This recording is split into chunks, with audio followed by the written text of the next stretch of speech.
Hello, everyone. The time is 5:31.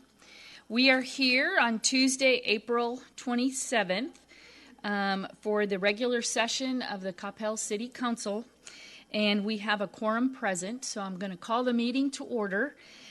We will first go into executive session, and we will be back shortly for work session. Thank you.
Okay, we have totally lost control. The time is 6:16, and we are moving into work session. Item A, discussion regarding regular agenda items. Does anybody have any questions or comments about any of the items in the agenda? Or, John, this is work session. John. Yes, Mayor. I would like to go ahead and discuss about agenda items C, D, and E, Okay. and F. Item C, consider approval of awarding a contract to the metal restoration recoating of the roof for the senior center. And do we have? Hello, Kent and Mr. Shore. How are you doing? Good evening. Questions? Yes. This looks like we actually had filed a claim with the insurance for the damages, and it does say that we were denied. What kind of coverage do we have? Because it looks like that there was sufficient cosmetic damages, but why were we denied of the claim?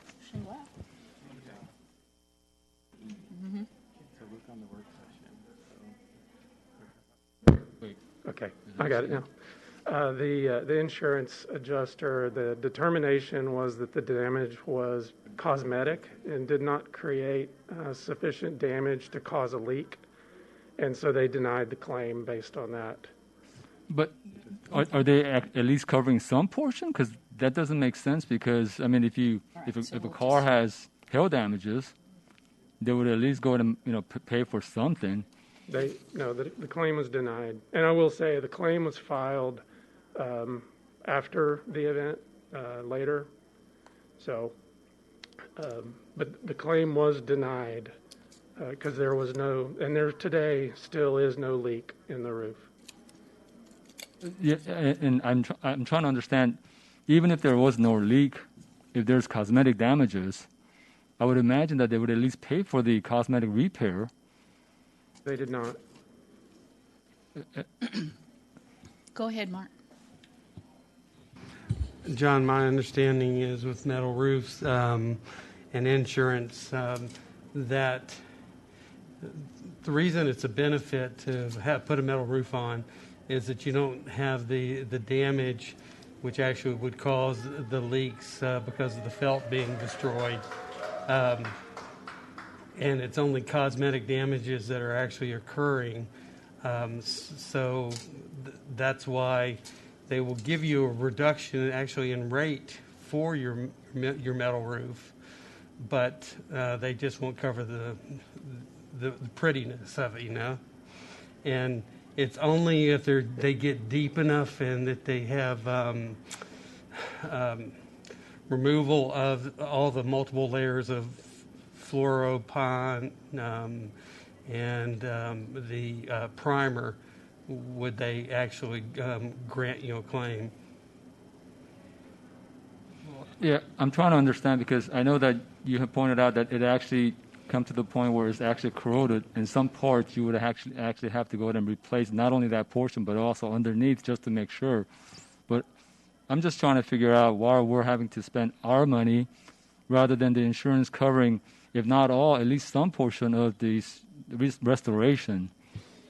The claim was denied, and so for us to do the work that's needed now, the funding would come from the city.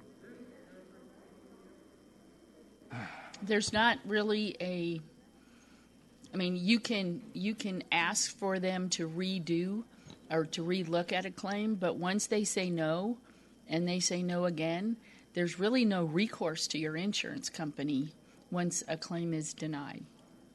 So this is the action that is taken. And I've made insurance claims on behalf of clients, and we make the case why they should be covered, but I just didn't understand because we've determined that it's to a point where it needs to be repaired. I understand they're saying there's not a leak, but there's sufficient damages to the point where we actually have to do the repair, even if it's cosmetic. That's what I'm saying. I'm not sure. I haven't seen the insurance policy, but it just didn't make sense to me that it's coming out of pocket, all the entire amount. I thought they would at least cover in some part, rather than us having to fork up the entire amount. So I just wasn't sure about the policy. Okay. Thank you. Thank you. The other two items that you were are looking at, we are going to have full presentations as part of our. Well, okay, so you'll be able to ask your questions then.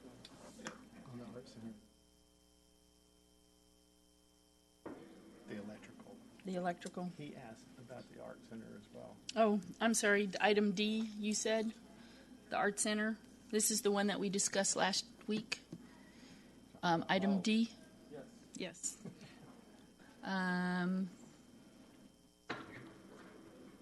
Have Jessica and Alex here.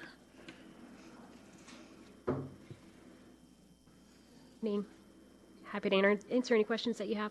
Yeah, the question that I had, and I realize again, I know our foundation, the Coppell Art Foundation, is volunteers, and they're trying to do something great for the city. The only thing that I had concern from the standpoint of looking out for the city as well, when I saw that for example, 1.3, the Art Foundation has the sole control and manager of the foundation, as well as the funding. And I'm wondering if there's a language we could put in there that says that there is no agency created between the Art Center and the city.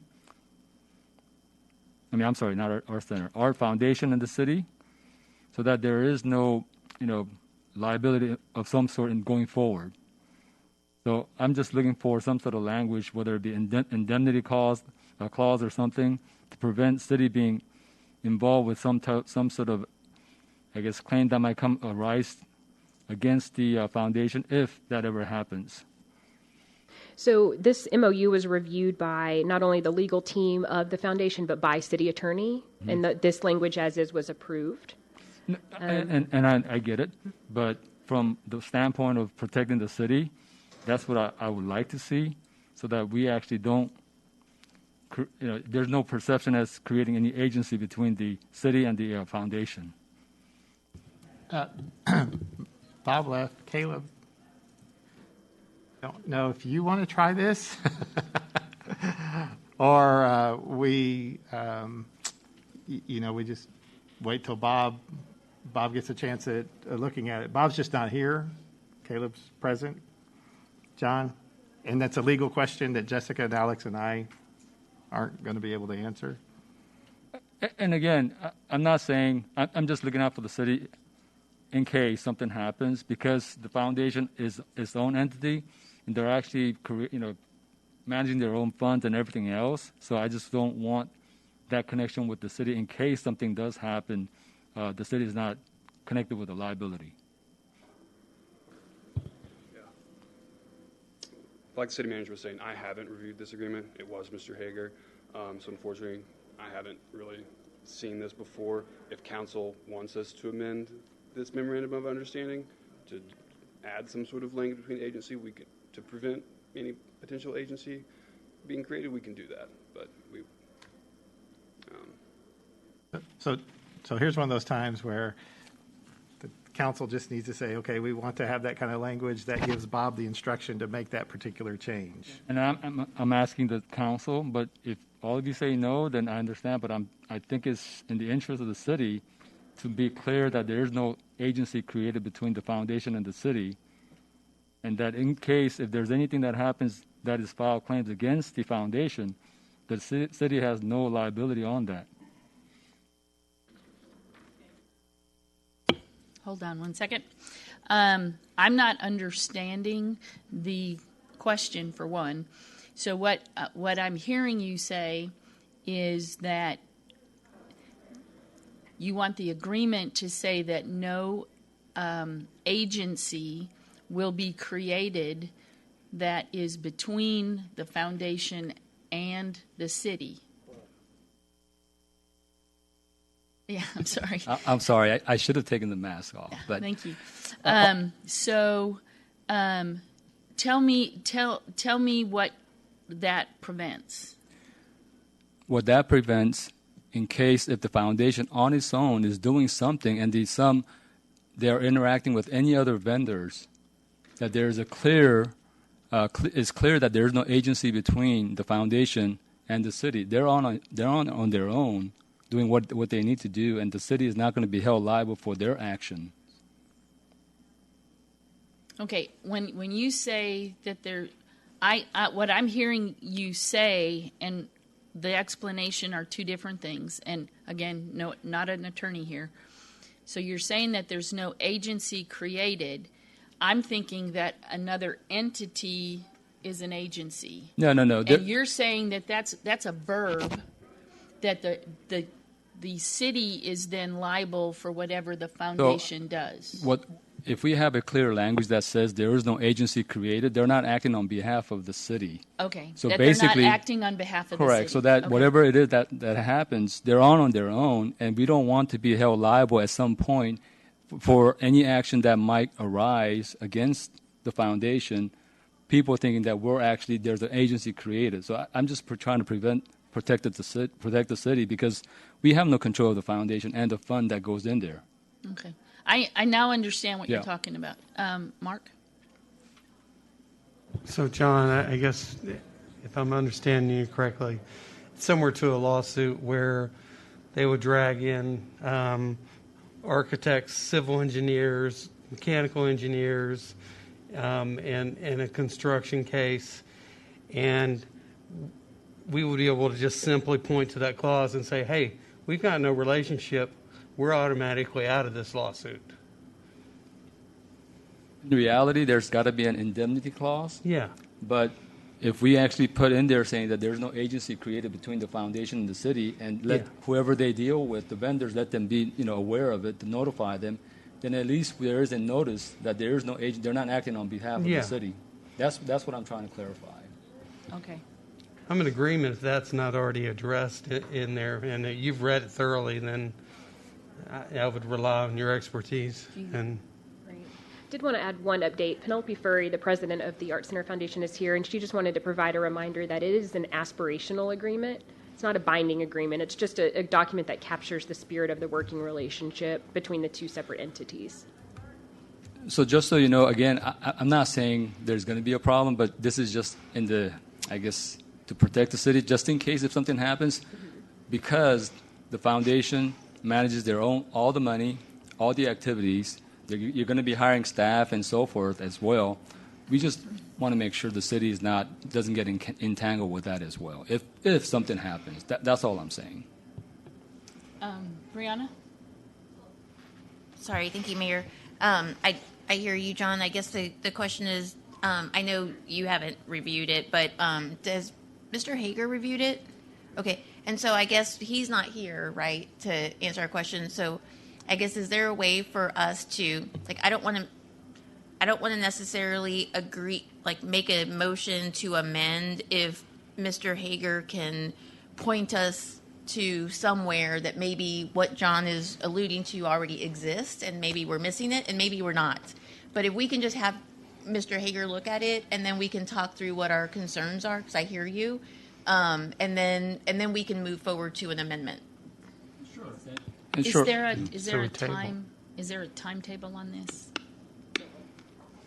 So if it waits until the next meeting, we're okay? Yeah. Okay. Because it sounds like 98% of it or 99% of it is good with everybody. And then we would have that opportunity. Normally we would be able to have that opportunity with him in the room, but he's not here at this moment.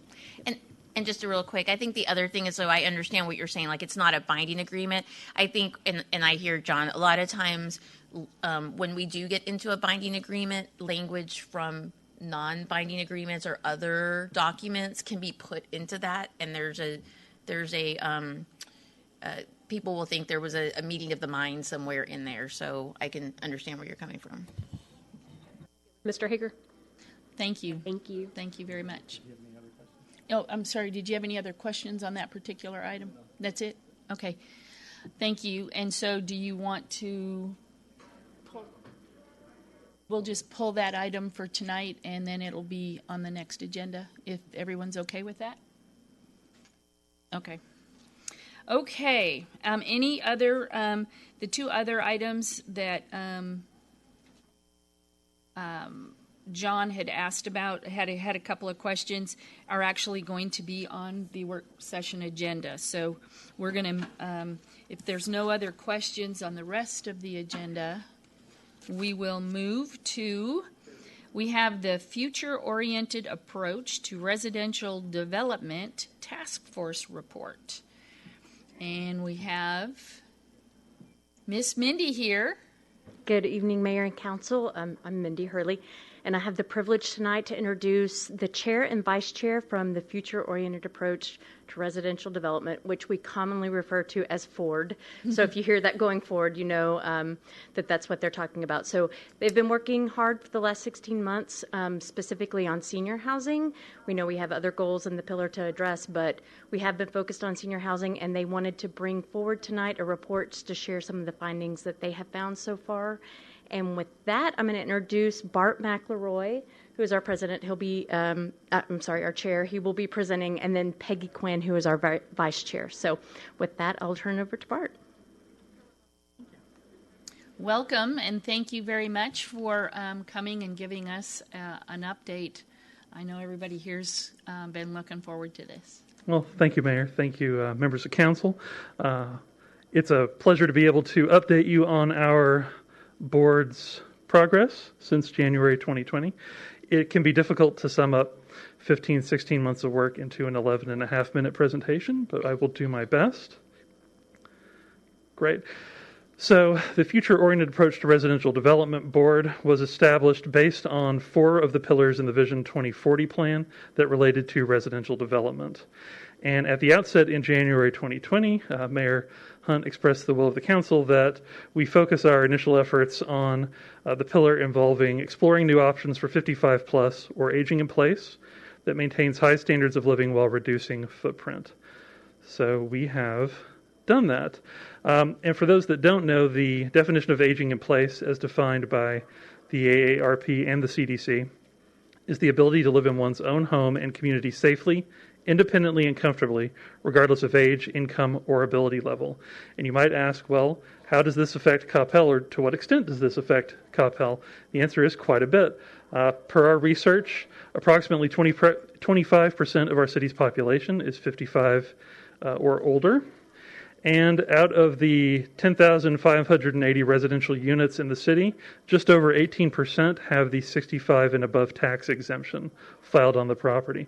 So that gives you an idea of the age of some of our citizens here. As part of our research, we examined 11 different senior living scenarios. As part of this, we examined the criteria needed in the city for each of these models, where they depended on land availability or current ordinances, how those would impact the potential scenario. One thing we noted is that there were some neighborhoods that already demonstrated a greater population that were currently aging in place, and we determined this by neighborhoods where properties were receiving that 65 and up tax exemption. So I'll show you a map here. So this is a map of Coppell. The residential neighborhoods are those that are color-coded. I would particularly draw your attention to the neighborhoods color-coded in orange. In those neighborhoods, 20 to 30% of the residences have the 65 and above tax exemption. And the neighborhoods in red, over 30% of the residences have that 65 and above tax exemption. And we thought it was worth an additional look at those neighborhoods in red to see just the amount of properties we're talking about. Now, some of these neighborhoods are rather small. So the Dobeka Edition, only 12 homes.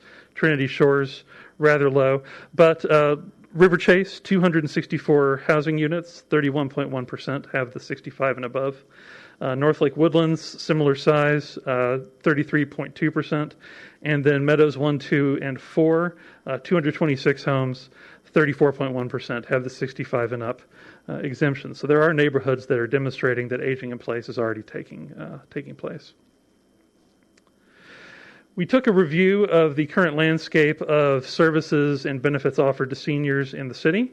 Of course, we have the 10% water and sewage discount applied to 65 and older residents, as well as the current city tax credit of $75,000.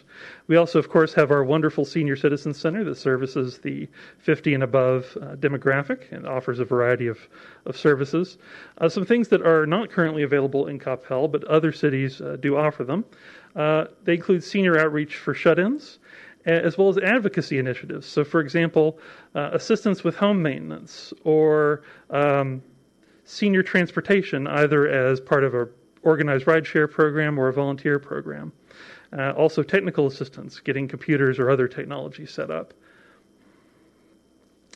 So here is a matrix, and I'm going to run through the various options for senior housing that we discussed. Not all of these are housing, some are service-based options. And it's worth noting the columns on the side indicate whether a particular option is a corporate-infused choice. That's where a developer sees a market for a particular kind of product and makes a decision to buy some land, build a product, and then sell or rent it out. Some of these are city-supported choices. That is, the city could decide to back a certain type of property use or a certain type of organization. Others are considered personal choices. For example, aging in place. That's just a choice someone has made to stay in their home. Some of these choices have, a personal or corporate component, but also the city has a potential role in encouraging those. And I will say that as I go through these, there's going to be some wordiness on the slides. This verbiage is also reproduced in the handouts that you either have or will be receiving. So I won't be reading the slides per se, but just hitting some high points.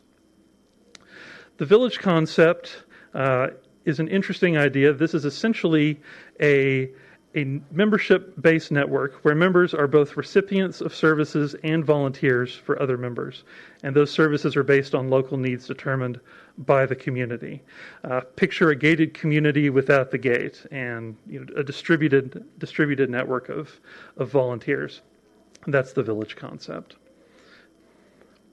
Mixed community use. This is where large planned developments incorporate a variety of housing styles, and these are going up in various areas in the Metroplex. And a mixed community use could involve in the same development detached single-family homes, duplexes, condos or townhomes, and apartments. And it is frequently required by the city in which these are being built that a percentage of either the land or the units be reserved for 55 and older homeowners, potentially mixed income properties, and providing a variety of different housing options. Co-housing is a concept designed to reduce the per square foot impact of each resident. The idea is you have individual houses or apartments, but you have common areas that are shared, like kitchens or living rooms or outdoor areas. So a developer could build this, or homeowners could form a group that would create this as well. The idea is a smaller footprint per resident, but more connected relationships and common spaces. 55 and up housing developments. These are often niche retirement communities or designed as communities for active adults. They are master planned communities that typically focus around certain amenities. In this area, very frequently a golf course. If you've seen any of the Del Webb developments in the Metroplex, this is an example of that. They involve a variety of amenities and activities, and sometimes up to having coffee shops and restaurants on site. A housing cooperative is a form of ownership rather than a particular type of housing. It's put on here for reference because it can be applied to adult housing. You could have a co-op that is restricted to 55 and above. Life plan communities or continuing care communities. St. Joseph in Coppell is an example of this. So you can have a variety of types of housing as part of this community. This can include independent living houses, up to apartments, and up to assisted living facilities, even up to nursing homes. So the idea is within this one community, you can graduate to higher levels of care as is required. They provide various amenities, and this is an extremely common type of senior housing. We identified in the cities surrounding Coppell 59 of these facilities. I previously gave you a definition of aging in place, the ability to live in your home. The key with aging in place is this could require quite a bit of modifications to the home as far as installation or knocking down walls, for example. It's worth noting that aging services, aging discounts, and tax breaks can make aging in place easier for residents who wish to do that. It's also worth noting that the village concept mentioned earlier supports aging in place. These different approaches are not necessarily just isolated. Many of them are complementary to each other.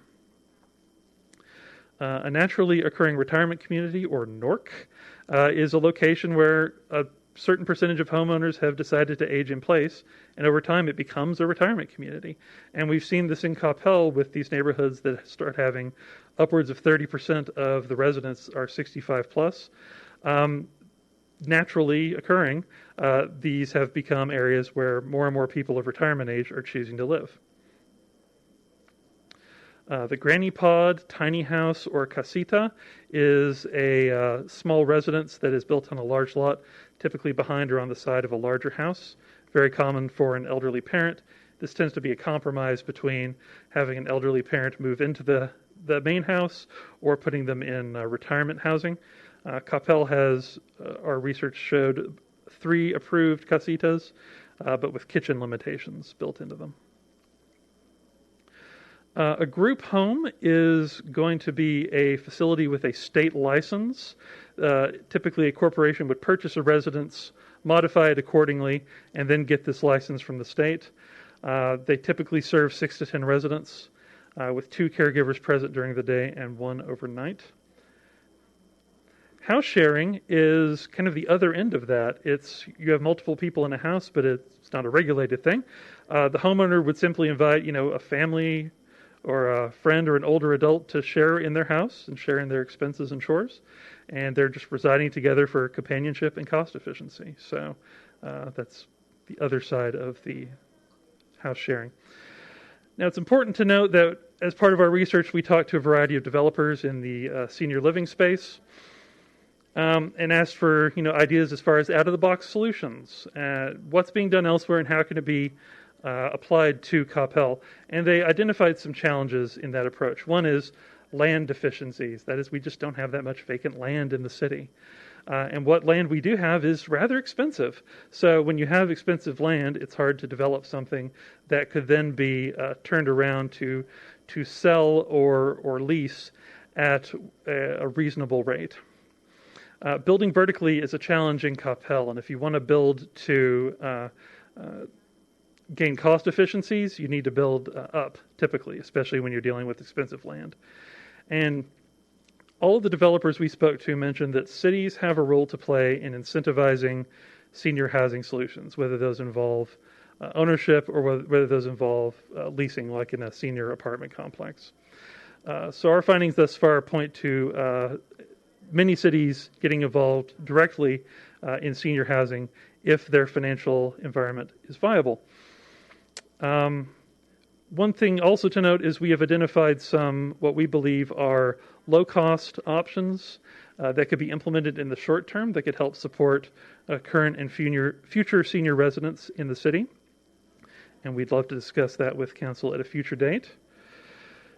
So, having taken 15, 16 months to look at senior housing options, we've recently taken a step back to look at all 4 of our pillar considerations from the Vision 2040 plan and ask where do we go from here. One thing that we have determined is that we do need some input from the City Council at a future date as far as financial issues. So, cities are playing a key role in some areas of 55 and up housing. Some are financially participating in developments with builders as essentially a business partner. Some cities are providing bond funding for senior housing. Some cities are providing tax abatements or incentives for seniors. As we move forward with a broader consideration of the 4 pillars from the Vision 2040 plan, we feel it's important to get a better picture of the financial structure that's available for housing and housing programs, both for senior and non-senior housing. Essentially, what would the city support and what would they not support? This would allow us to structure our board's work time on what is possible given current financial climate, as well as provide some appropriate vetting for community input. One thing that is very much on our wish list is the idea of engaging a consultant to help us do some advanced scenario planning, surveys, and/or focus groups to get feedback from a larger sample of the community than just the few of us that are on the board. That is the end of my presentation. I'm happy to entertain any questions. Thank you. Thank you very much. Thank you, Mayor. Questions? Wes? So we appreciate the work you guys have done. It was no coincidence that we appointed a board because, quite honestly, we've been looking at this for a long time and there was no low-hanging fruit for us to pick off of, and I think you just kind of confirmed that. I appreciate the detail that you guys have gone into. Is there, what type, you mentioned toward the end that you needed a kind of a landscape for where the city budget's going for in the future. Do you have any estimates about what type of detail you're looking there, kind of to let our finance department begin thinking about that? I don't have a current estimate. That's something I'd be happy to pull the board on and get back to you. It was more of a general sense of there's a lot of options out there that seem to involve city involvement with various kinds of development. So we need to understand where Coppell is at. But then, of course, we need to do that, we need to provide a better framework for what we're looking for. You know, in the past, we looked at things like subsidizing refits or refurbishments or making some of the housing stock into senior type housing, and that quite honestly ended up being very expensive and prohibitively expensive exactly. So I'm very interested in seeing where we can find a sweet spot. The idea of providing an abatement tax-wise for senior housing has some attractiveness for me, and we'd need to know, more about that type of approach. I think St. Joseph's is a wonderful example of a development that works, and we know that there's a solution out there. We just need to find the sweet spot and be able to target it, and it's going to be more than one. From your presentation, it's very clear it's not going to be a solution, but thank you very much for your time, and you guys keep up the good work. Thank you. Well, what we're hearing from you is that at a future date, that the council has in the past met with different boards to have deeper discussions, and that seems to be something that is on the table. Some of the things that you guys might come to the table with, in my view, is you're talking about doing a study. How much does that cost? It's hard to say to the council how much can we spend on a study. You need to say, okay, we want to do a study and it will give us this information, and we have 2 bids and this is what they are. We prefer this one, but this one's cheaper, whatever. And then the city council can actually act on something like that. Sure. We do have some concrete ideas along those lines that would be appropriate to be fleshed out at a work session. At a work session. Yeah. So that's something that definitely can be put on the calendar in the future. And I'm sure that Mindy will work with the city manager's office to get that accomplished. Fantastic. Mayor, Yeah. question. Oh, Bijou? Thank you. Question. I also want to echo what Bess said. Thank you for your work. And we appreciate all the hard work you put in the last 15 months. I have a question for you from one of your slides here. It says, federally subsidized solution for seniors. Do you have anything particular that you can talk about today? Which slide? One of the slide you had developer conversations information. Right there. Within that, it says city financial participation for seniors. Mm-hmm. In that small bullet, it says federally subsidized solution for seniors, and the second one, it says city partnership agreement on rent subsidies and based on income. Yes, so there are some federal programs that are designed to provide rent subsidies, if you have senior or financing subsidies, when cities develop housing that's specifically targeted as affordable housing for seniors. So there are some federal and I believe state programs associated with that. So it was pointed out to us that the average Coppell resident typically would not be eligible for that given their average income levels. But it's worth noting that even a long-term Coppell resident who's a senior, once they've retired and if they're on a fixed income, they would possibly be more likely to qualify for that. So it's I think good to note that those types of programs and opportunities are out there, but it would require grant writing, for example, or interfacing with other governmental agencies to get that set up. Brianna? I didn't have any specific questions other than to say thank you. I know this has been a conversation for a while, and it's even something that former council member Marvin Franklin was extremely passionate about.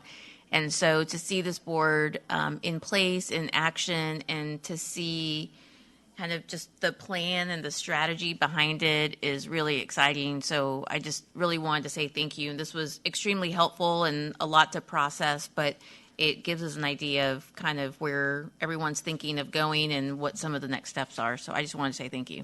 Well, thank you. We appreciate the council's support, and our meetings are open. Anytime any of you would like to join, sit in on one of our meetings, please feel free. And please take our thanks back to the entire committee because we do appreciate the time and effort. Committees like yours, bring additional voices to what we do, but you also save us a great amount of time, so we do appreciate it.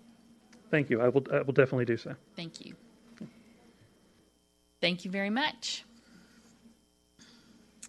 Discussion regarding Encore distribution cost recovery factor resolution. Vicki, welcome. Good evening, Mayor and Council. Thank you for having me tonight.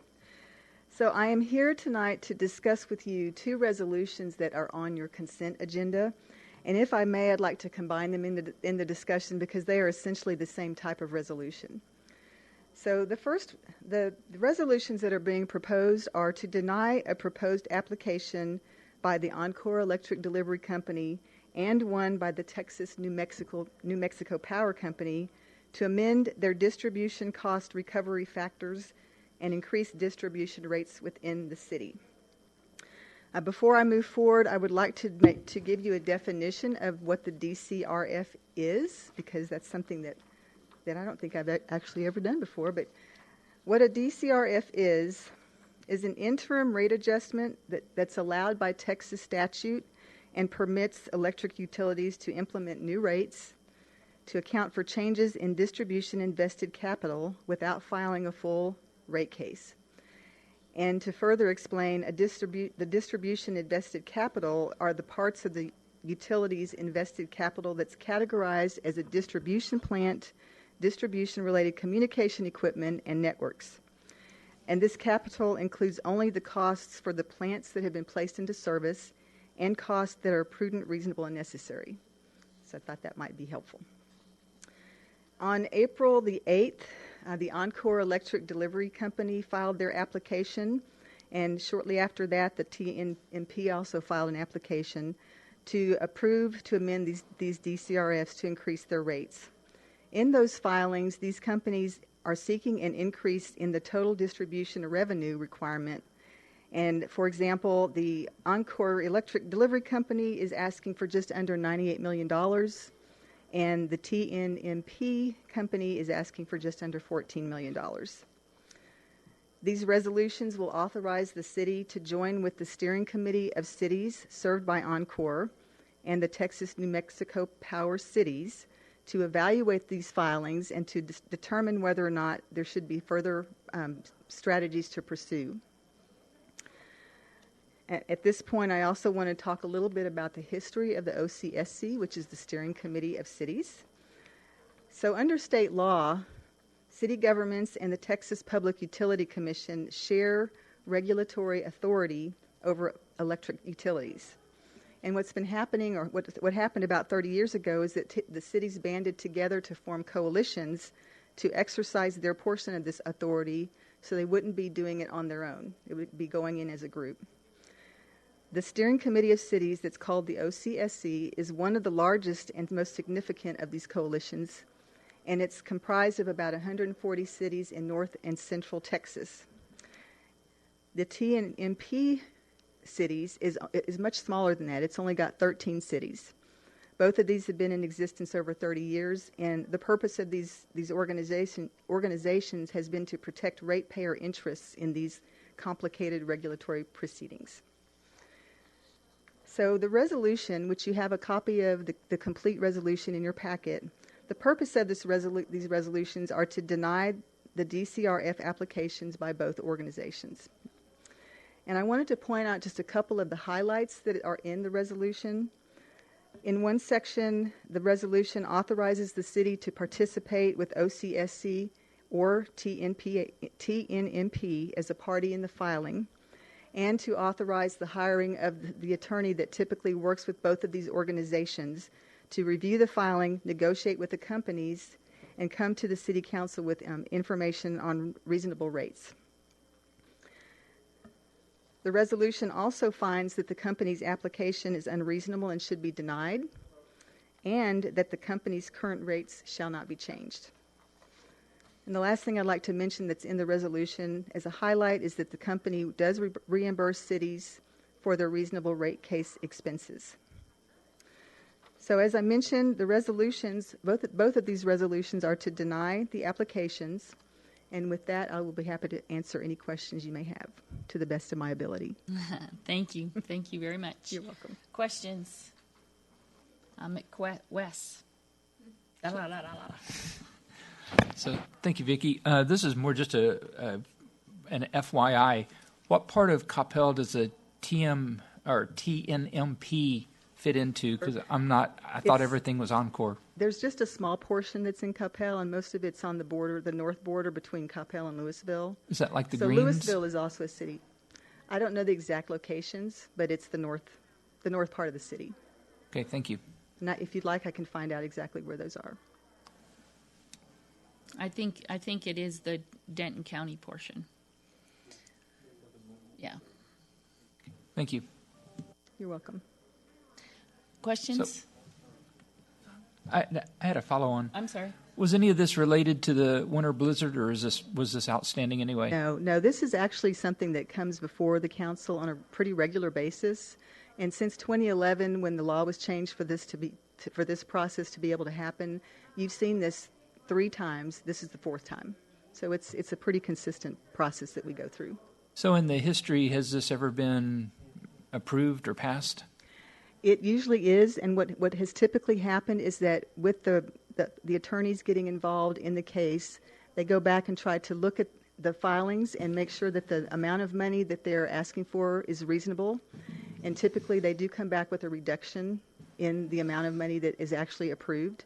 For example, the last year, the case that we brought forward, there was a $76 million request, and they got it down to $70 million. So they dropped it by $6 million. And again, it's a lot of work that goes into proving why they need that much money. Okay, thank you. You're welcome. Thank you. So I'm just wondering, you said there's about 140 cities that's actually in this group? In OCSC. Right. Yes. I would imagine the consensus is that they're all going to deny the application. That's typically how it works. And I can't guarantee that they all will, but that's typically how it works. Do you know if there's a particular reason why they would say a yes to the increase? No, I don't know. Okay. I was just wondering. Okay. Thank you. Historically, it's kind of like a dance. The cities all say no, and then it allows this extra due diligence piece to hopefully bring the cost down. Correct. That's basically, yes. So you talked about how the negotiation happens. We actually ask for reimbursement of the cost. Does that typically happen? the reimbursement for the cost of the case? Mm-hmm. Yes. Okay. Thank you. The companies do pay back the cities for the cost of that. Okay. Thank you. Thank you. Any other questions about this item? Nope. Okay. Thank you very much. Thank you very much. Appreciate it. Welcome, Mr. Roden. Thank you. Sorry. The last item in work session is discussion regarding mask mandate in city facilities. This is open council discussion. Do you want to give us the numbers, Mr. The latest numbers for Coppell put us right at about 57% vaccinated. The balance of the numbers have shown an increase as far as hospitalizations and everything. And of course, the number I pulled out, where is it? There we go. Are for Dallas County. So while the number of people vaccinated in the city of Coppell, 75019, which does include some of Dallas, is 23,717 persons, or 57% of the adults. I believe that's 18. Tracy, I'm looking to you. 18 and older, right? Okay. As far as new cases for the last multiple weeks have shown an increase. This past week was an increase of 10.13. As far as the change in persons passing away, it went from 22 last week to 23 this week. As far as in the county as a whole, it looks like the percentage of people 16 age and older who are fully vaccinated is around 31%. In the county as a whole? In the county as a whole. Mm-hmm. Do we have any anecdotal information as far as the actual sites? Are there still the long lines? Or are people able to get through pretty quick? Do we have any anecdotal information? I personally have not heard that the lines are extremely long anymore or anything to that effect, and I understand that more and more facilities are available to the general public, i.e. the Walmart, CVS's, Walgreens, those types of things. Wes? So the only anecdotal, and it's not even evidence that Gary and I were talking about today, is both of our families were vaccinated outside of Dallas County, so we don't even show up in the numbers. True. And yeah. I suspect that the number is, and I know that a lot of the people that I've talked to have been vaccinated outside of Dallas County, so I suspect that our population is actually quite a bit higher than the 57%. I think, Gary. Yeah, I would support that. My wife and I both went to Denton County. I know of a ton of people that we just interact with anecdotally that have gone to Denton County or to Tarrant County. So I think when we look at 23,000, who knows, but my guess is we've got to be well over 30,000, just because I think of where we're situated, so many people have gone to other counties. So I just think we need to take that in mind. And also the fact that you can go get vaccinated now without an appointment. I hope we're getting close to the point where everybody that wants to be vaccinated can get vaccinated. Okay. Mark? I had a couple questions for Mr. Lynn. I know we can't specifically ask our employees, have you been vaccinated or not?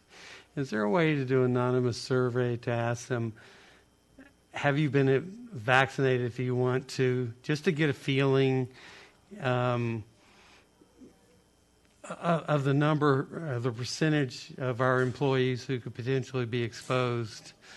And then also, if we're able to hone in on the number of actual people under age 16. I know there's public information available about all sorts of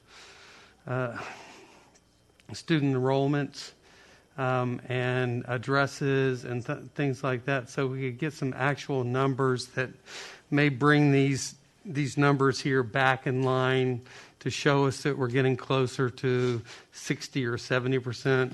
Also, to Gary and Wes's point, I was vaccinated in Parker County, so I'm obviously not showing up either.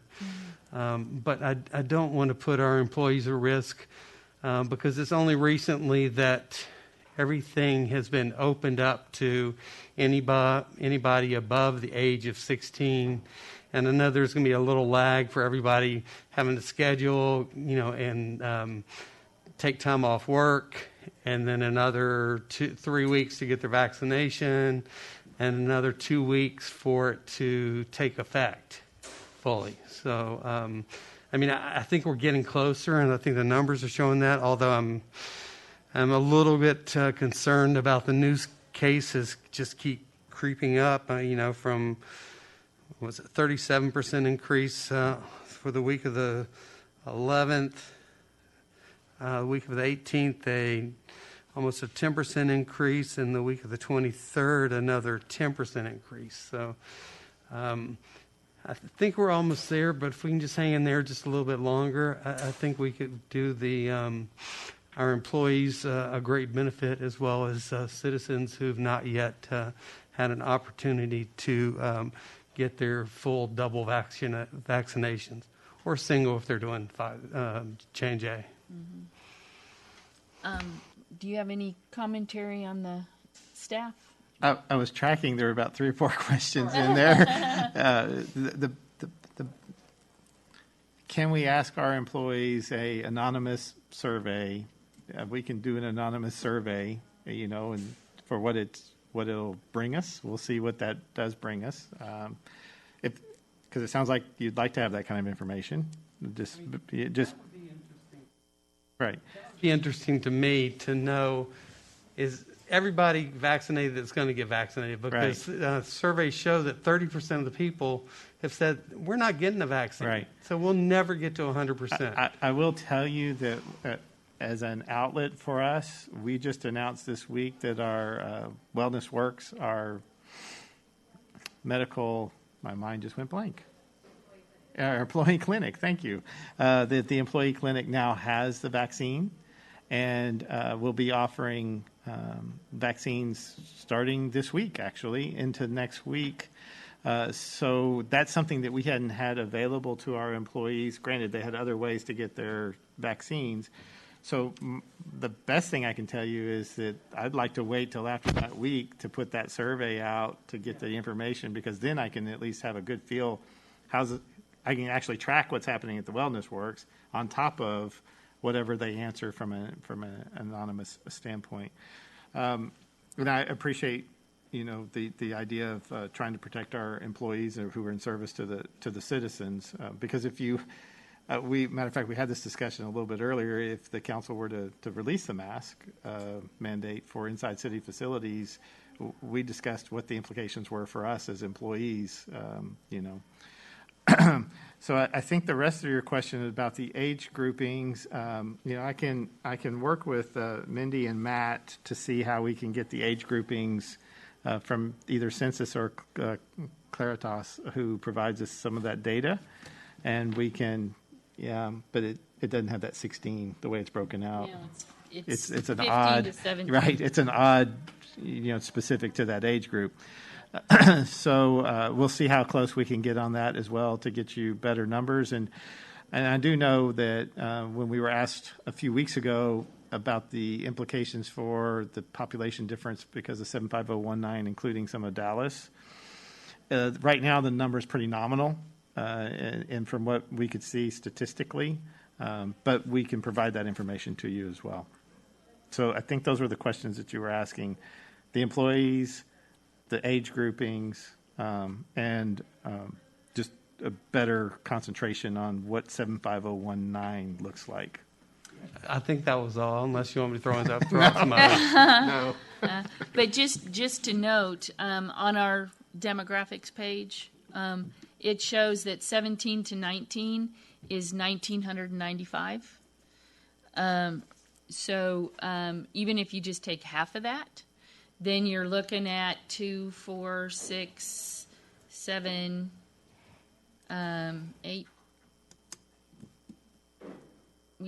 8,000 people under age 16. Okay. Thank you, Mayor. Gary, go ahead. Yeah, my suggestion, and the mayor and I have sworn to each other we're not going to utter the phrase of this will be solved by the next council. But reality is we will have a new council at our next meeting. I would hate to see us make a change tonight and then a new council make another change in 2 weeks. To my knowledge, Mr. Land, we've not had a lot of challenges with the current status quo, correct? That's correct. The times we've had some folks, they've either gone ahead and complied or they've gone ahead and turned around. And so it hasn't been a real big issue. So to me, it would seem to be common sense to have the status quo continue another 2 weeks, let the new council deal with it, and not have changes. That sounded wrong, didn't it? That sounded way wrong. Councilman Roden. That sounded way wrong. Maybe the truth comes out. Well, the problem is, and I think we've always been pretty data-driven, and the data just isn't there. And, it's kind of like what we talked about. I was actually vaccinated in Dallas County, so I'm in that number. But if you look at the people down here, most are not. So, again, you can't really ask those questions because HIPAA will tell you that's a violation. So the other thing, for me, because it's based, there's places like the Core and the library where people are coming in specifically. But if the employees are more comfortable with people wearing masks right now, then to me that's a big deal. If the employees don't care, but it would have to be all of them. And again, you're talking about data. So it would be hard to make that decision today. When I go into all of my different places and it's 50-50 right now, no, it's more like 75% of people require masks. Even if it's at a restaurant before you sit down and drink your glass of water and take off your mask.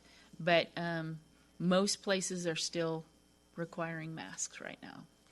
So do you guys want to change at this point? John?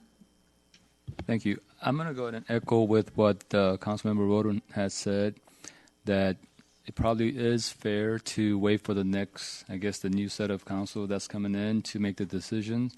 And same thing with what Councilmember Hill said, is that part of the question that was asked last time was, the whole idea of mask was to protect not only the citizens but also the staff as well. So that would actually help in determining if we're, at that time. But with recent opening of anybody being able to get the vaccine, I think waiting 2 weeks at the next meeting and making that decision would probably be, the better than doing it today. So I would echo exactly what he said as well. Okay, thank you. Okay, then you can have this discussion again at the next, it'll be the next work session, which we will be a part of. So it won't be the next council, it'll be, okay. All right, so that is the last item on our work session. So we have about 15 minutes. The time is 7:15, and we are adjourned from work session. And we will be back here in less than 15 minutes. Thank you.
All right, we had enough time to just kind of get around, and we're a minute late. So the time is 7:31, and let's move into regular session. Tonight we have Councilmember Bijou Matthew to help us with the invocation. Thank you. And then we will do the Pledge of Allegiance, so please remain standing. Thank you.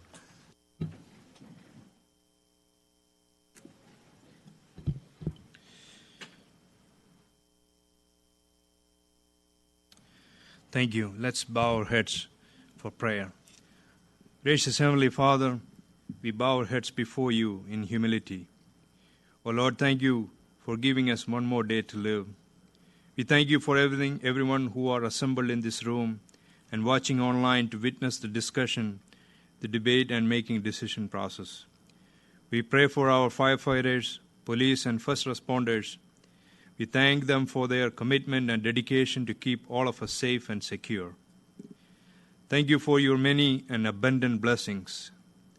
Thank you for the ability to be involved in useful work and for the honor of bearing appropriate responsibilities.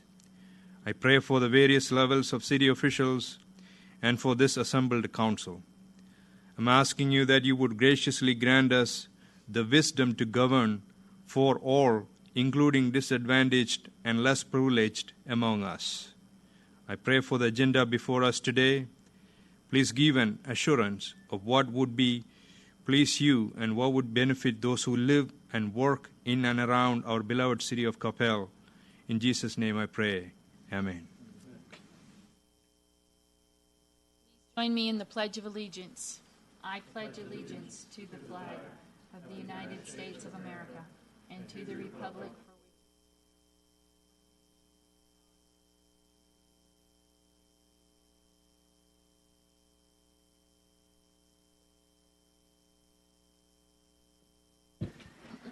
Okay. The next item on our agenda is citizens' appearance. And we have two individuals that have signed up. The first one, this time is for persons wishing to speak on any matter other than an item that is scheduled for a public hearing. All individuals who would like to speak must sign in and register. And there is a place in the back if you would like to do that.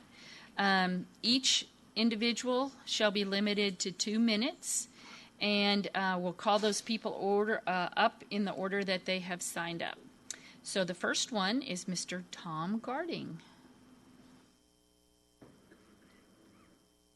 And welcome, sir. It's great to see your face. You don't mind if I take this off, do you? Please take it off.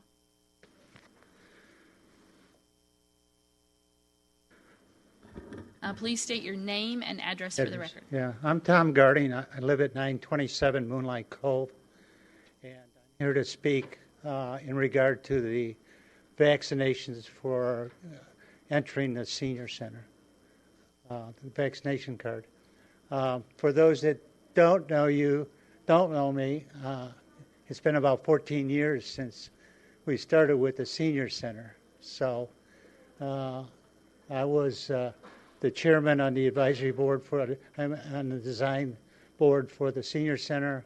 I worked with Brad during the construction, and I've been the advisory chairman on the advisory board for 6 out of the last 10 years.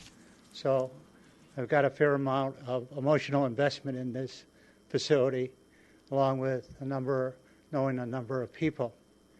I've had a number of discussions with a lot of the seniors. Most of us have got the vaccination. For those that are counting, I got mine in Tarrant County back in February. But anyway, what we'd like to do is we'd like to see one of the requirements for entering the senior center that you have been vaccinated. Doesn't have to be forever. It can be until we get through this thing. But we feel that the seniors, most of them are pretty good. I understand about 80% of them have been vaccinated. We've got a few of our good friends that are a little bit hard-headed about this. So whatever we can do to push them for their own good would be most good. The other thing is that I don't know if you're aware of it, but one of the requirements that Farmers Branch has in order to come into their senior center, you have to be vaccinated. You have to show you've been vaccinated. So I think it's going to be around the senior centers. Most people want to feel safe, especially with all the media that you had. So, second thing, we like to play cards. We like to play bridge. You'll probably have a sample of how this is going to work out. Flower Mound announced that they were having bridge sessions starting Friday. So we'll see how that works out. And the other thing, really shortly, for those that are leaving the council, thank you from me and from the seniors for all your work during basically 14 years that we've been together. Thank you. Thank you very much. The next person that has signed in is Dean Simmons. Do you have something to say? No, because I wasn't that familiar with the format, I thought maybe I would have a question about something that comes up. Oh, okay. This is to talk on anything else other than what's on there, so, or if you have a comment on something that's already on there. So this is the one time that you have to speak. If there's nothing you would like to say? No? Okay. Thank you. And no one else has signed in to come in over Zoom or... Okay, thank you. Okay, the next item on our agenda is proclamation. And tonight I have Kent Collins that will join me down below.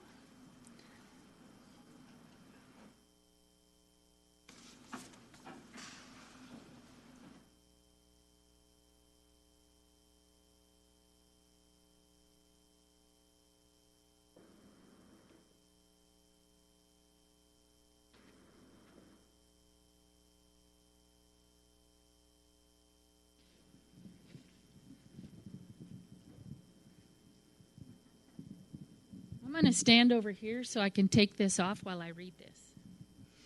Okay, the item is consider approval of a proclamation designating the week of May 16th through the 22nd as National Public Works Week and authorizing the mayor to sign. So, council, please consider this proclamation.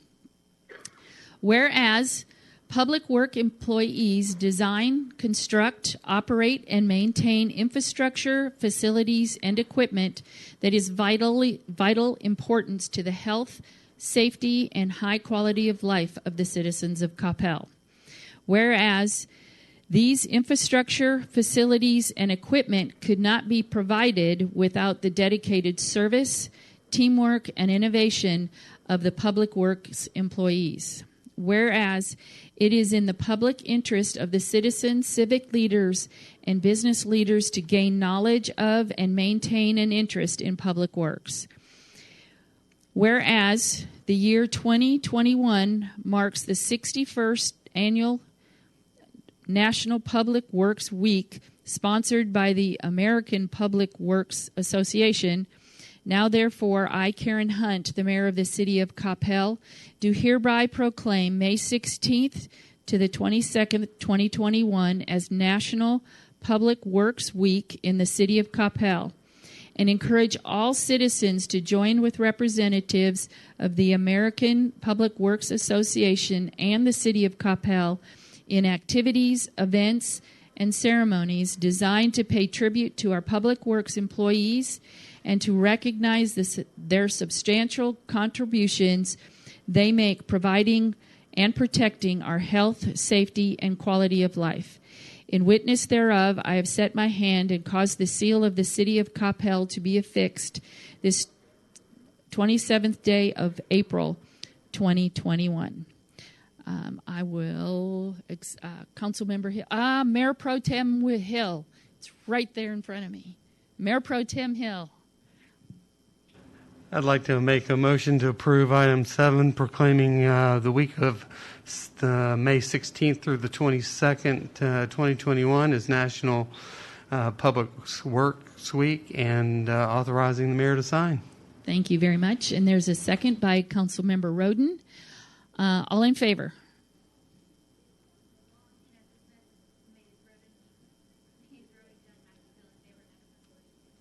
Thank you. So I'm going to hand this to Kent. Thank you very much. And I'm sure you have some things to tell us about what's going to be happening. Yes, I do. First, thank you, Mayor. Thank you, Council, for the proclamation and the recognition for Public Works. We've been recognizing and celebrating National Public Works Week for the past few years. The plan was to ramp up kind of our exposure and invite more and more people in, but the coronavirus has gotten in the way of that. So last year was very low-key. We'll follow that again this year and hope that next year we're a little more able to open the doors up a little more and invite folks down. We will celebrate like we always do. We will get together and we will eat and we will celebrate. We'll probably play on some of the equipment that we use. But I do want to introduce, this is the leadership team for Public Works, Kira Jansen, Mike Garza, Steve Shore, Kumar Gali, and then on Zoom I have Jamie Brierton and Mark Brockdrup.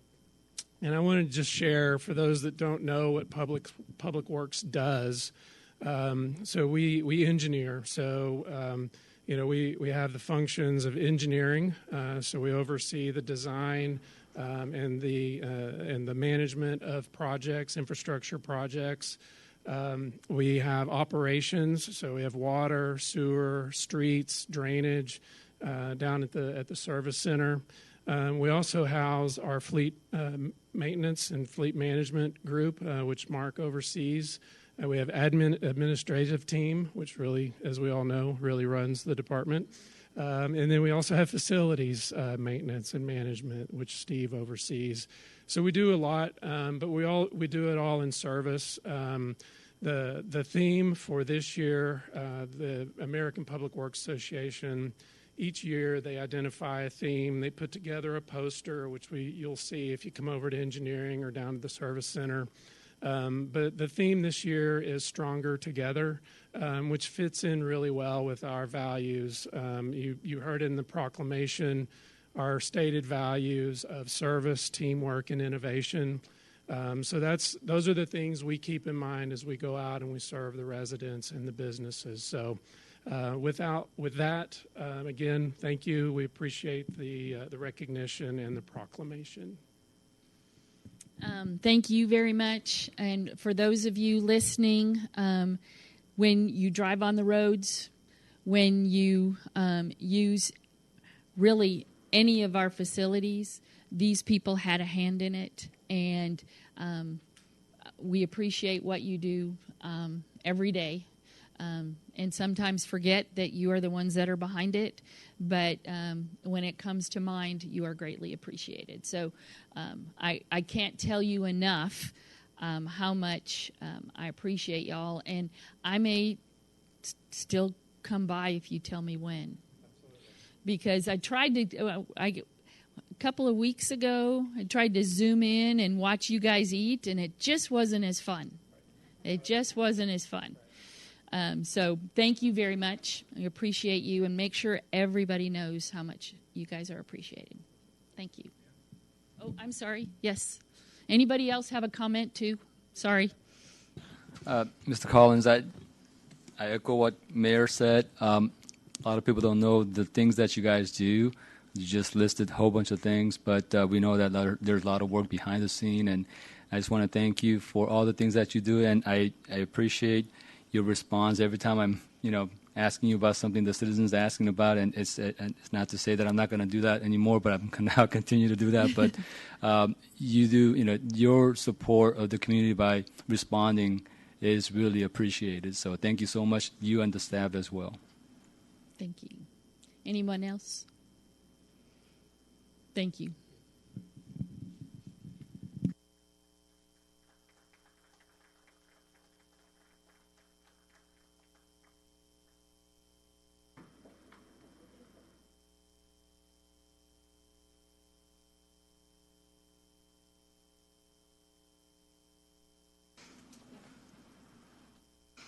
Okay.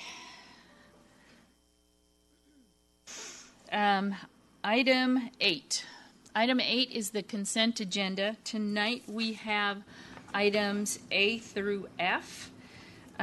These items are generally enacted in one motion and are routine in nature. These items have been previously approved through budget or past council action.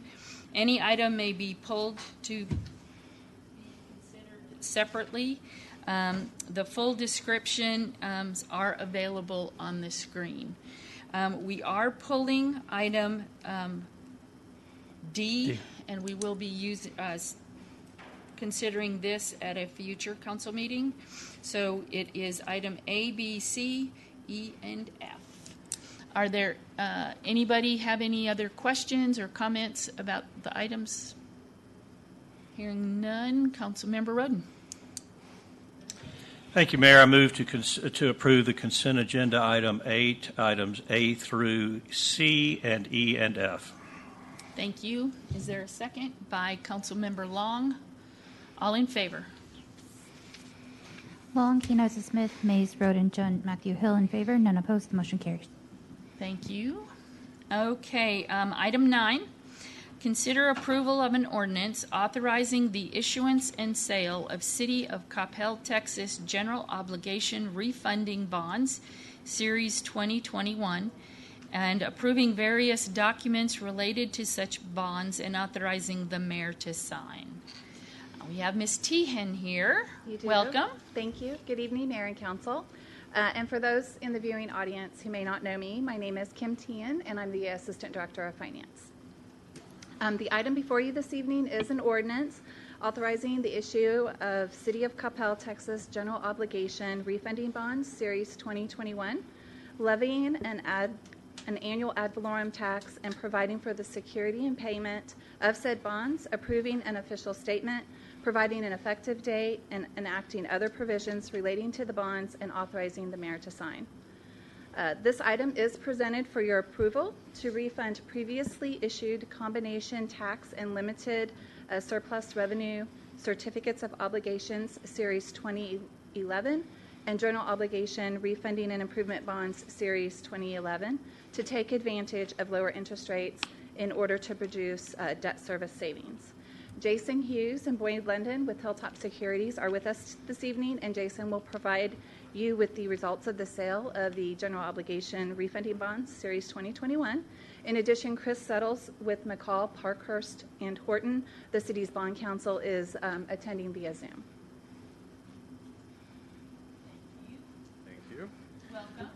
Thank you, Mayor, Council, Jason Hughes with Hilltop Securities. It's good to be with you tonight. Good to be with you in person and to be able to see everyone. So you should have a sale book that looks like this. I'm going a little old school tonight. But what I would like to do is I have a summary in here that's actually behind tab A, and I'll spend the majority of my time there and go through and just kind of talk about the sales. So we did, again, get into the market early today, this morning. We took bids through a competitive bid process. What that simply means is we allowed any qualified investment bank to bid on the bonds as well as the certificates of obligation, and we took that lowest bid, i.e. the lowest interest rate. So as you can see on the certificates of obligation, we received 5 bids, with Samco being the best bid, i.e. the lowest bid of 1.637%. So a final par amount, which we're asking for you to approve tonight, is just over $21.6 million. Those certificates sold with a premium, and all that simply means is the investor paid more than 100 cents on the dollar for those COs. That premium covered the cost of issuance, and then the remaining premium went into the construction fund. So even though we sold $21.61 million worth of COs, what we're generating in proceeds is $23 million. So that is, again, what the city will receive on the closing.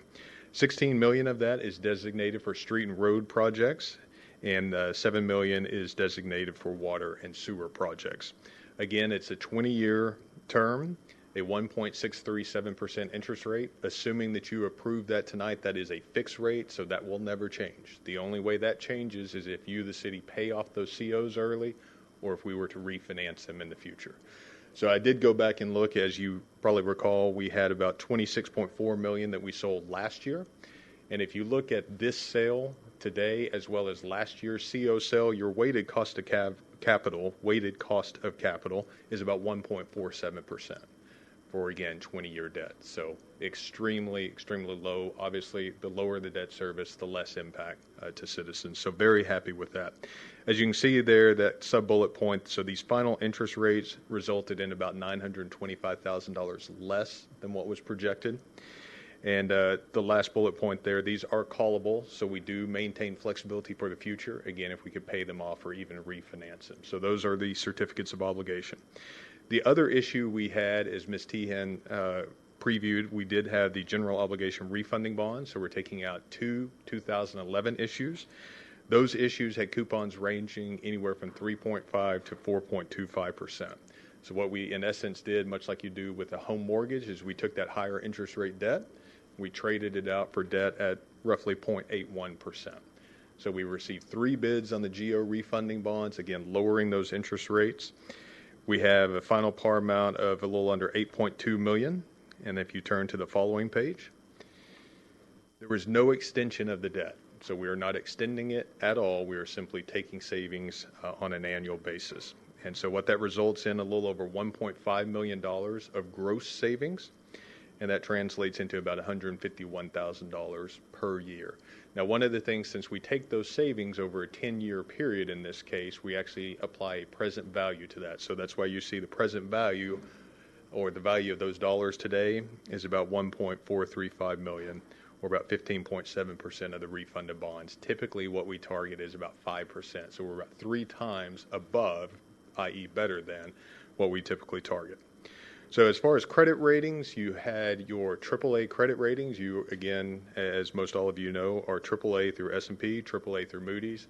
Highest credit rating, which translates into the lowest interest rates.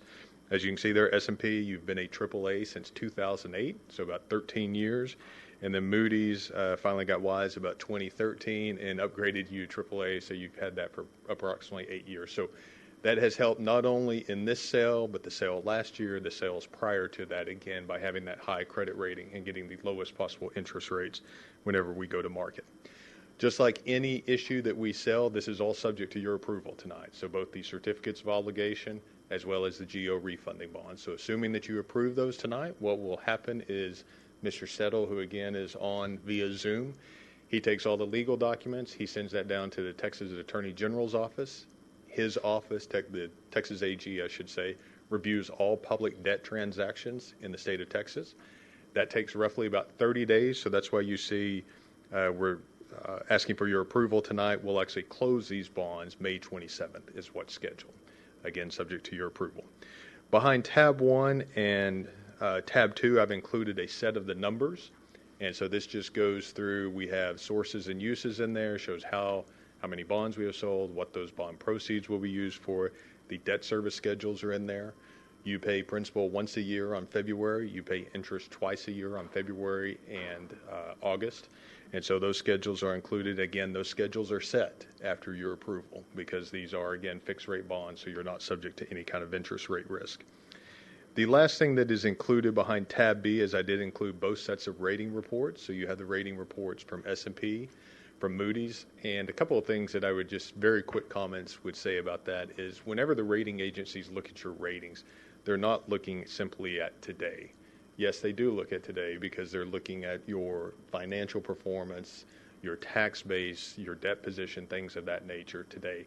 But they also go back and they look at what you've done in the past as far as your management, the policies that you've put in place, the policies that you've codified. They also look at the future. So it takes into account all 3 of those. So whenever I say you're a AAA, that is something that you're protecting right now, your council built before now, and as you keep going, if you keep being run the way you're run, the expectation would be that that AAA would remain in place. So that's a kudo to council as well as to your staff. So with that, that is my presentation. I'm certainly happy to answer any questions, happy to go into more detail on any item you'd like. Thank you, Mr. Hughes. It's always gratifying to me to do these because then you're validating the AAAs as well as saving money, and that is good in all situations. So I do appreciate, and I appreciate you sharing all the information, especially regarding those reports on the credit ratings, because that has a lot of valuable information in it as well. So thank you. Questions? Councilmember Mace. Thank you, Mayor. Jason, I'm going to show my financial ignorance here, so I apologize. Yes, sir. In the very first page where you were going over the certificates of obligation and the GO refunding bonds, we see a difference of about a factor of 2 to 1 in the interest rates. Why is that? Is that because one is a certificate of obligation and the other is a GO? No, sir. That has nothing to do. COs, GOs sell at the same interest rate. What it has 100% to do with, and what I failed to mention, the COs are 20-year debt, 20-year new money debt. Since we're not extending the GO bonds or the bonds that we're refunding, that debt is only 10 years long. So it is solely based off of that. Thank you very much. Yes, sir. That clarifies that one. Well, first I want to express my disappointment when Ms. Tien came up. I assume we were talking about water and sewer rates again. Sort of, yeah. I just want to say thank you to the staff.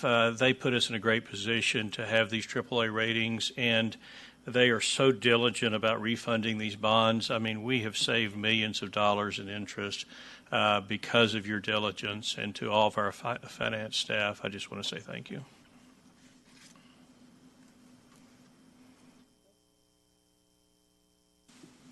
Sorry, Councilmember Matthew. Thank you. A question for you. Yes, sir. You said it's a fixed interest rate of 1.6369 for 20 years, right? Yes, sir. Did you say if we pay early, there is a penalty or something would change? No. So what I was saying is that interest rate is set, assuming your approval tonight, once we close, after it's gone through the AG's office. What I meant by that is the only way that interest rate changes is if you, the city, pay off the bonds early, which is you have extra cash, you just want to go ahead and pay that debt off, or if you refinance the debt. If I am an investor, if I buy these bonds, I can't come back to you and say, you know what, I bought these bonds, the interest rates are too low, interest rates have gone up a year from now, I don't want these bonds anymore. I don't come back to you, it's locked in. So the payments that you see behind tab 1 and tab 2, those are locked in, again, assuming your approval. Okay, thank you. Yes, sir. Thank you. I will entertain a motion. Councilmember Mace. Thank you, Mayor. I move to approve item number 9. Thank you. Is there a second by Mayor Pro Tem Hill? All in favor? Long, Hinojosa Smith, Mays, Roden, John, Matthew Hill in favor, none opposed. The motion carries. Thank you very much. Appreciated. And then on item 10, because we basically did these at the same time. So item 10.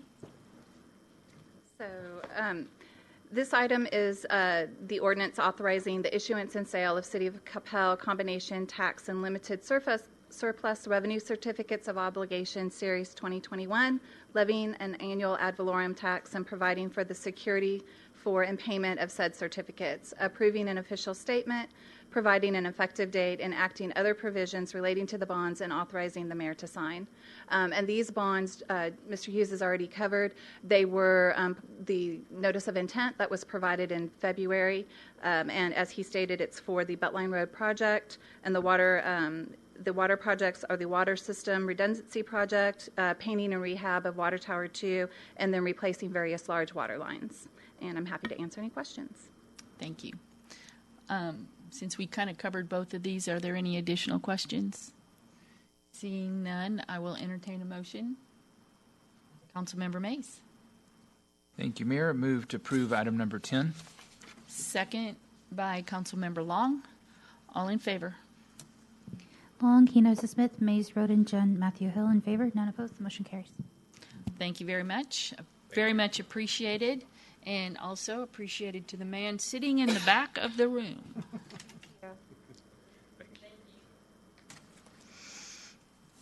Okay, so now we are moving to item 11.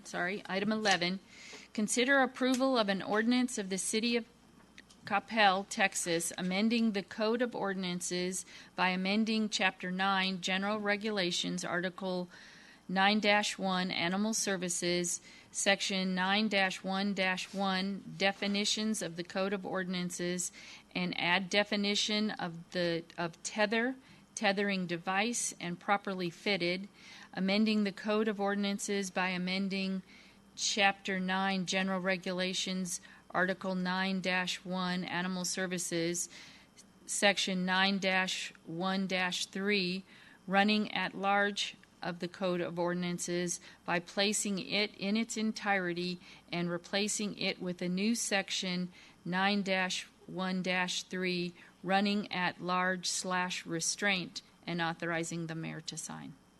Chief Barton, so glad you are here. It's good to see you in person again. I'm glad to be here in person. All right. I know that was a lot. I apologize for that. I didn't write that. It is what it is. No. All right, Mayor and Council, tonight we are proposing an ordinance, and I'll kind of shorten what the mayor just read, to amend Chapter 9, Articles 1 and 3, which is our general regulations that apply to animals. What we're talking about is adding tethering to the ordinance. We currently follow state law. We've talked about this in previous discussions. But after a lot of input from citizens, we looked into it. We haven't had any tethering issues to date, but I can't see into the future. And this ordinance would prevent further problems in the future if they were to come up. Tethering is dangerous for animals, without a doubt, and so that's why we're bringing this tonight. Again, this came from a lot of citizen input, and you're going to see a lot of the input that they gave us. We went and put it straight into this new ordinance. I'm just going to go through the ordinance. You have I provided you all a copy in your packets. I'm not going to read this entire ordinance, but I'll hit the high points. So we added properly fitted because there was some discussion in the past about what kind of tethering harnesses and collars, and so we added a definition of what properly fitted means, and it's just a collar or harness used for an animal that does not impede its breathing, it's non-metallic in material, and it does not pinch, prong, or choke the animal when it's pulled. So we added that in there. And then also the harness does not allow the animal to escape.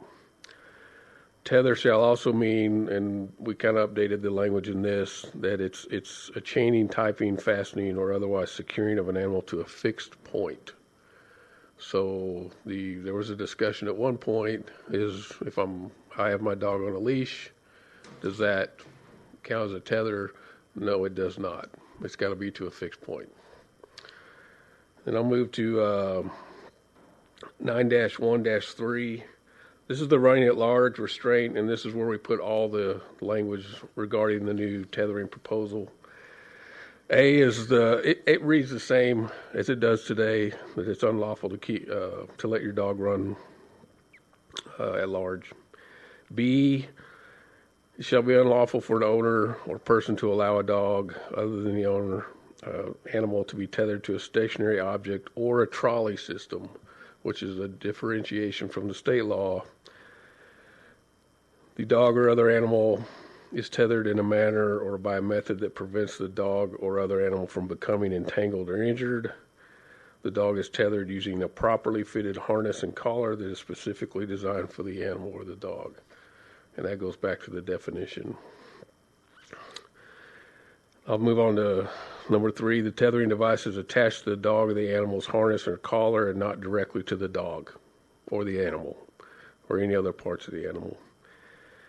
Subsection C, which was the one we got the most citizen input from, and this was the main concern from our citizens, was leaving a dog or another animal tethered and not having a person there with it, given the dangers that can come with tethering, such as the animal being attacked by another animal. That the dog that is tethered or animal is tethered is pretty much defenseless if they're attacked.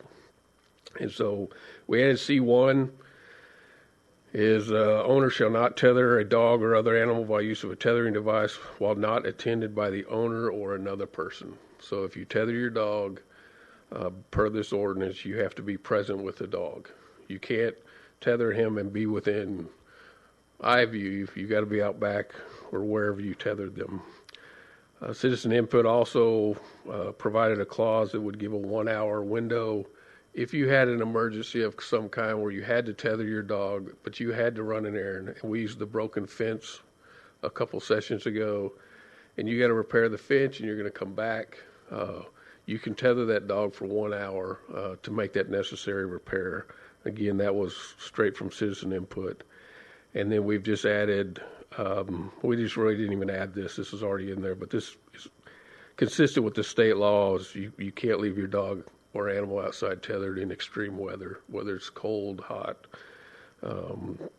or you're under a tornado warning. That is the gist of this ordinance that we're proposing tonight. And I'm happy to take any questions you may have. Thank you, Chief. Questions, comments? Councilmember Jun.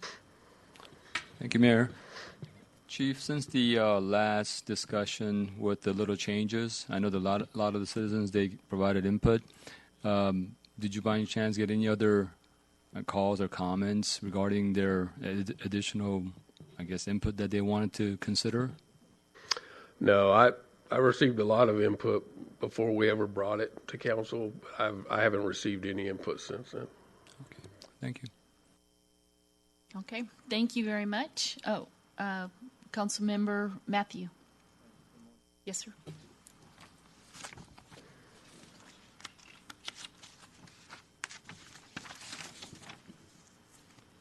Thank you. I move to approve agenda item number 11. Thank you. Any other comments? Okay. Mayor Pro Tem Hill. All in favor? Long, Hinosa Smith, Mays, Roden, Jun, Matthew Hill in favor. None opposed. The motion carries. Thank you, Chief. Thank you. Appreciate it.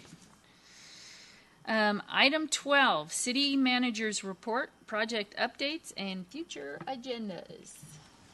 Thank you, Mayor. A few items for this evening, and then we'll decide what we want to talk about what happened yesterday. First off, Cambria and Wise Way reconstruction is underway throughout the utility installation. Cambria Drive road construction. Traffic will be one-way westbound from Willow Springs Drive to the cul-de-sac with egress through the alley.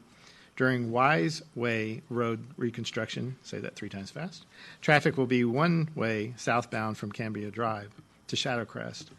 Residents and first responders are aware of the changes. The project has begun with utility work and should continue through the end of May, with Cambria expected to be finished in August and Wise Way expected to be finished in September.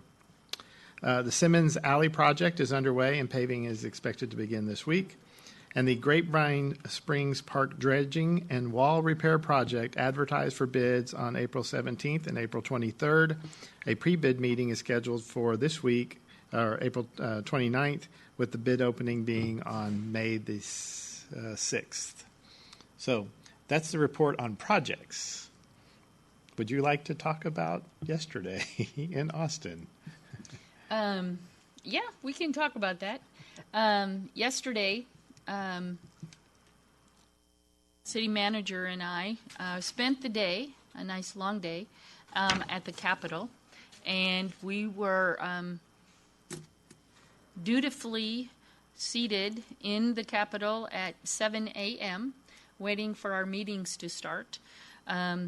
We were there really for two purposes. One, we had Senator Johnson laying out a bill to the committee, and we were, what was the number, 402? 402. 402, that would allow the cities across the state who use sales tax, a portion of their sales tax for street maintenance and repair, to be able to use a 10-year approval if you've had 2 consecutive years of positive results at a 4-year situation. We so far have had 4 years or 4 actual elections, and all of ours have been in excess of 70. Well, I think the first one was 63%, and all of the rest of them have been in excess of 72%. Elections are expensive.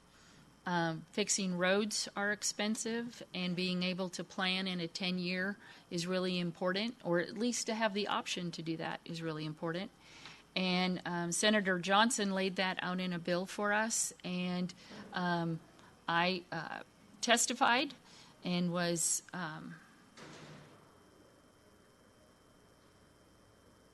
interrupted because they were done hearing my testimony. And it was, it will be considered the next time that they actually are looking at all of the items to send out of committee. Last year, or last session, it did come out of the Senate committee unanimously. We hope that the same thing will happen this time. Last time it died in the House. We're hoping that that will not happen again this year. And then we spent the rest of our time, we met with seven different representatives and Senator Johnson about a bill that is will change how the city of Coppell receives its revenue in the future. And really not only just the city of Coppell, but cities across the state. This bill is in the House. It is in calendars right now, and we're hoping that it does not come out, but it might. And so we are educating people because this particular bill will change. I'm not going to go into the detail because I could probably have everybody here for another 45 minutes. But it's a huge change in the philosophy of collecting sales tax. And it's being done without data and without a study and without a plan. And so we're educating people that are on the floor to let them know so that they are aware.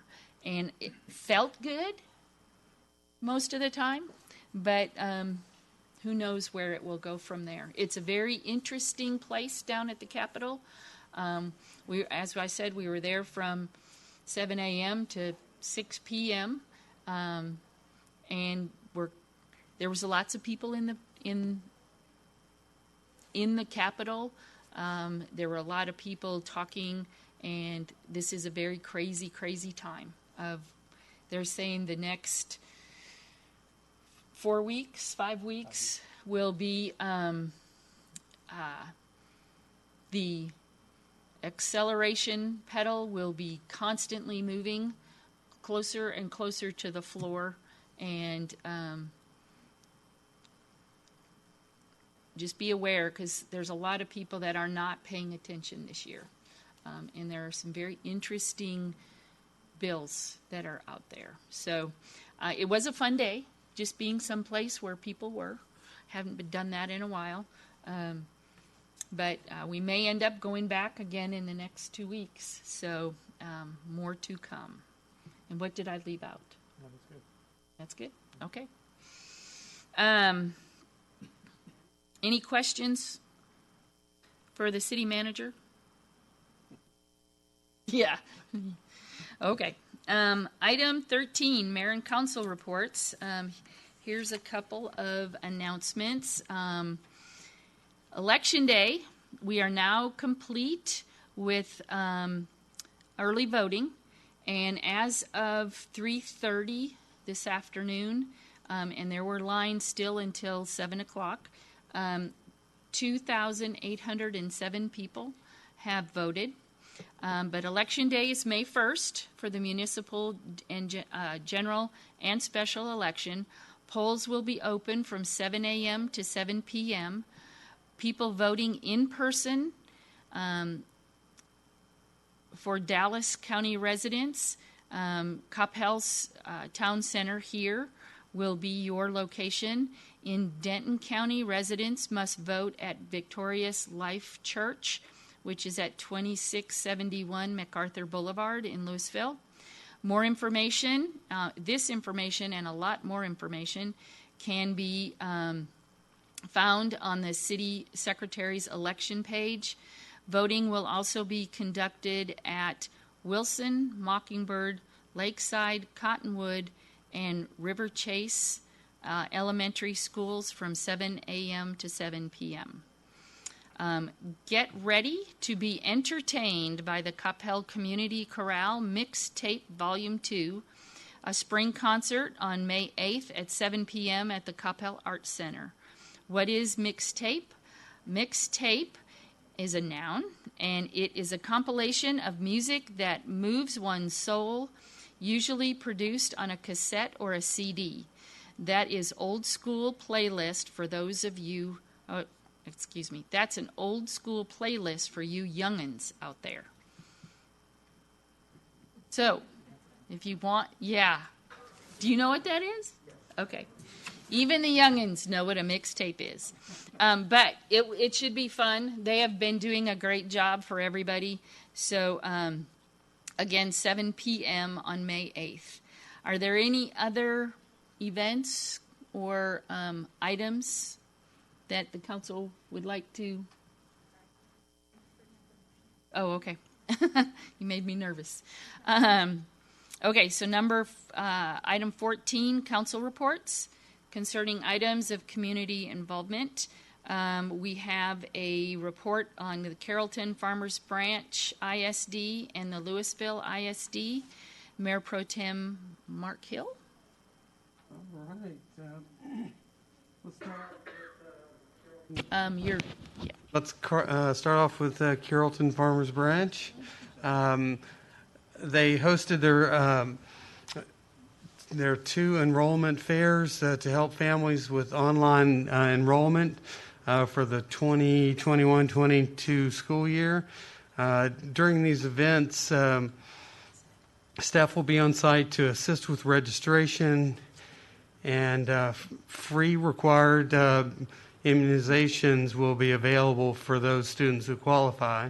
And that takes place on Saturday, April 24th at the Educational Services Division Complex. And then the following week, they'll have one at Ranch View High School, and those both occur between 9 and 12 p.m. May 7th will be a professional development day, and staff will report to campus, and traditional learners will have lessons to complete from home for these days. The district is celebrating Seniors Honors Walk this week at campuses. Students will be honored for their accomplishments, and events will be live streams, and links can be found at cfbisd.edu. And then the next school board meeting is scheduled for Thursday, May 6th at 7 p.m. at the admin building. Next up, we have Louisville. Give a big round of congratulations to Flower Mountain High School girls soccer team who won state championship, which is pretty exciting. LISD virtually hosted its annual Chin Festival on Thursday, April 15th, and you can go to lisd.net to watch a replay of it. LISD increased its graduation ticket allocation per student from 6 tickets to 8 tickets. So I know lots of family members and friends are going to be excited about that. For more questions you may have, go to lisd.net/graduation. Here's some good news for the district itself. It was named recipient of the 2021 Energy Partner of the Year Award. The district is one of only 10 school districts across the country to receive an Energy Star honor this year. Regarding masks, LISD releases modifications to its level orange status. Masks still required. Limited visitors allowed, and desk shields optional. More details on that, go to lisd.net. And the last item, LISD shared updates with family and staff regarding the 21-22 academic calendar and school hours, and summer facility hours, and there are also some additional reminders that can be found at lisd.net. And that's all I have. Thank you very much. Coppell ISD, Councilmember Brianna Hinojosa Smith, are you? And Mayor, can you hear me? Yes, ma'am. Okay, perfect. And then I just have a couple of quick announcements, and then Councilmember Matthew, obviously, if you have anything to chime in. Just a couple of things. Dr. Hunt recently received the National Communications Technology Award from the National School Public Relations Association, and it's a great honor as it was a very competitive field, and there was 30 nominees this year. And so congratulations to our superintendent, Dr. Hunt, for that great honor. I think the other thing that I just want to note is, along with council and mayor elections, there's also a school board election for place 7. So again, just a reminder that early voting ended today, but there's voting on Saturday, May 1st, which also includes school board. And then I think the other thing is just that I would recommend that everybody look at their emails from different schools, because with the STAR testing going on right now, there are days when your kids do not go to school, and you might try to go drop them off, because I have done that. So be on the lookout for days that your children have remote learning because of STAR testing, and just keep that in mind as we are approaching the end of the last 9 weeks, and the last day of school is on May 26th, which is also an early release day. So those are the few things I have. Councilmember Matthew, did you have anything else to add? Yes, thank you. I will add one more thing. The pre-K through 11th grade students currently enrolled in 2021 school year, parents will be receiving an email from the school for registration for the next year. So that's something you also have to watch out on the email, which will have a secure link with a snap code, which will connect directly to the students' enrollment information for parents' easy use. And one more thing I wanted to mention is 2 teams from the Coppell High School won a state championship at the Texas Forensic Association tournament, and the team members from senior CHS is Arnav Kasab and junior Anaya Chitapalli are the cross-examination debate state champions, and the team of senior Sahibir Bohiri and Newtek High School Coppell senior Sahil Chiniwale are the public forum debate state champions. So we want to congratulate them for their success. That's all I have. Thank you. Thank you very much. It's always fun to celebrate. The last one is the Coppell Seniors. Councilmember Roden. Thank you, Mayor. Two very positive announcements about the Coppell Senior Center. Over the course of this past year with the pandemic, we've all become used to closures of things that we're used to participating in, whether it's school closures or canceled graduations, weddings, even funerals. For many in our city that were most vulnerable to the complications of the virus, closing our senior center was a really challenging event because many of them rely often on a daily basis for the socialization that they receive at the senior center, and they really look out for each other. Fortunately, many of them have banded together to do that kind of on a virtual basis, but it's just not the same. So I'm very pleased to announce that next Monday, May 3rd, the Senior Center will be reopened. So I know that's really exciting for a lot of our seniors. It's not fully opened. It will be open every day from 9 a.m. to 5 p.m. There will be cleaning measures in place, and masks will be required. We will continue to offer some virtual programming, and some of the in-person classes won't start until June. Change, at least on an interim basis. All programs require registration, so you can't just drive up and get into a program like you have been in the past. The fitness center will be open, but requires a pre-registration for a 30-minute workout. And food and beverages are often provided by the senior center for events, and that won't happen, at least during this interim period. But the good news is it's back open, so I know for a lot of our seniors that's pretty exciting. The second announcement, you guys have heard me for years brag about the fact that there is not a better deal anywhere than our senior center at $10 a year. For our two Aggie candidates here, I've done the calculations, and that is less than $1 a month. It took me a while to get there. But I have to tell you, I was wrong. I always said there was not a better deal out there.